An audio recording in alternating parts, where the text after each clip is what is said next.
Simpure reverse osmosis countertop water filtration system. Let's talk about it. I'm going to tell you the pros and cons. There's only, I think, one con that I want to talk to you about that's, worth knowing. I was worried when I got this that it would be very loud to use, it would be heavy and cumbersome, and it would make the whole process that much harder, and just having a bottle of water would be better, but it's not. On the front of the machine, you obviously have touch displays. They're not buttons, they are a digital display, and they will dim down after about 5 minutes of no use. There's the display, by the way. It's now dimmed down. It looks like it's almost off. The machine's pulling water from the back holding tank all the way into the main filtered tank, which is a ½ gallon right now, and it doesn't make any sound. I mean, it makes some sound, but it's a very low hum. So it's very quiet. I was worried it would be a loud unit.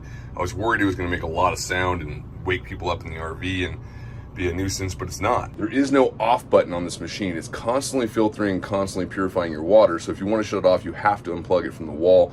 Not a big deal whatsoever. But what's nice about this, because it's constantly running and taking very little wattage while it's in standby mode for the most part, every 20 minutes or so, it'll UV filter the water that's inside the ½ gallon tank. That way, if you have water sitting there for 3, 4, 5, 6 days, it's still staying very pure, and you don't have to worry about it getting all gunky. The whole system will filter itself, it will flush itself, it'll do what it needs to do to stay clean. Love the fact that the display, when you touch it, you can dispense water and walk away. Leave your cup on the rack and you get 15 ounces of water poured like that. It's just so nice to be able to hit a button and have water come out and filter into your mug, and you know it's gonna stop at 12 ounces or 15 ounces or whatever one you wanna select. You don't have to keep an eye on it. This is about 1.5 gallons, the reserve tank, which pulls water to get filtered. But once it's filtered and put through the reverse osmosis process, there's about a ½ gallon tank in here that has all that water. So even though you may be out of water back here, you still may have a ½ gallon in the machine, which is good to know. But when you hit flushing, it'll dump that entire ½ gallon holding tank. So make sure you have the reservoir that you want in front of it to catch all that water. But if you want to stop it at any point, you can just hit that flushing button again and it stops. Just like if you hit the ounces of dispensing again, it'll stop the water as well. It won't continue to drop water.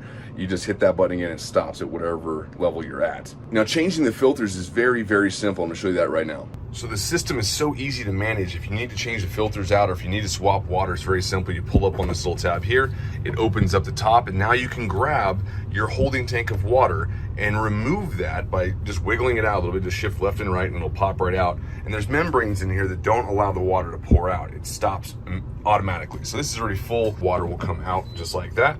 You'll hear some beeping, and that's okay. It's just letting you know that the water tank has been removed, but you have your filters right here. If you need to change these, you simply pull on this little foam pad down here. These things will rock out like this, and you will turn them counterclockwise, or I think actually it starts, clockwise, one or the other, and it just a quarter turn and they pop off. Put the new one in, reverse the twist, and then push it back in and you're good to go. And you only have to do that roughly every 500 gallons, and it costs roughly $35 to $50 to replace both of these. So it's not that expensive for a lot of water. And obviously they're gonna be very, very cautious with how often you have to replace these, and the display will tell you on the front when you have to replace them. Your composite filter over here, and you have your reverse osmosis filter right here, and you can buy them separately. So if you have to replace one and not the other, you can do that. You don't have to buy them as a kit.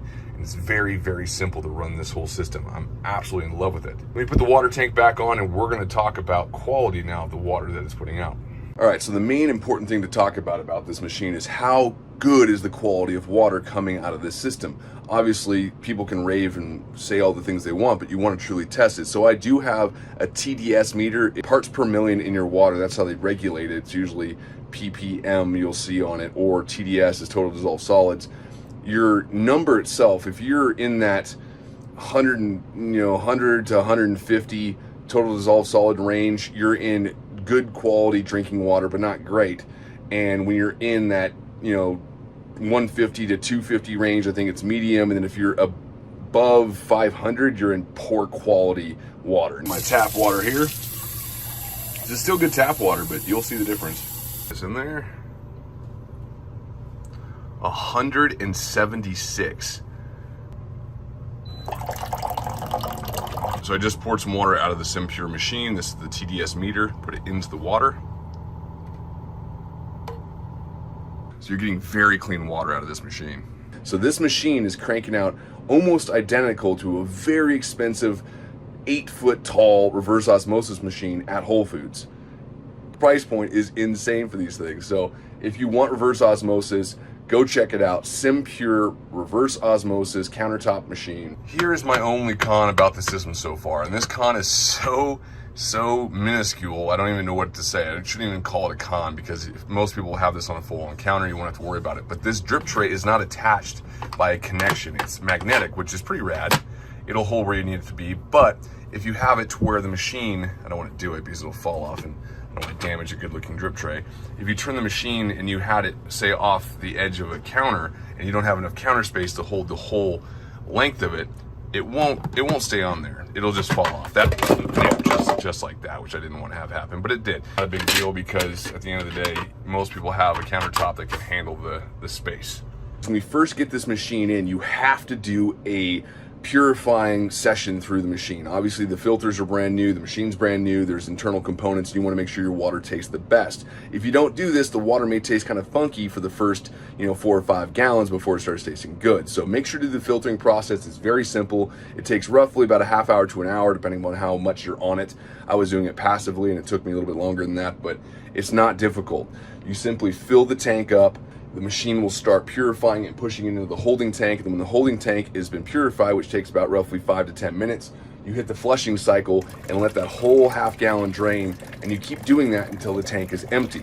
Now, when the tank's empty, you take it out and refill that. And you want to do that process 3 to 5 times. So it may take you anywhere from a half hour to an hour to do, but it's worth it because the water quality comes out like a chef's kiss deliciousness. It's amazing. This thing's fantastic. It's quiet. It's lightweight.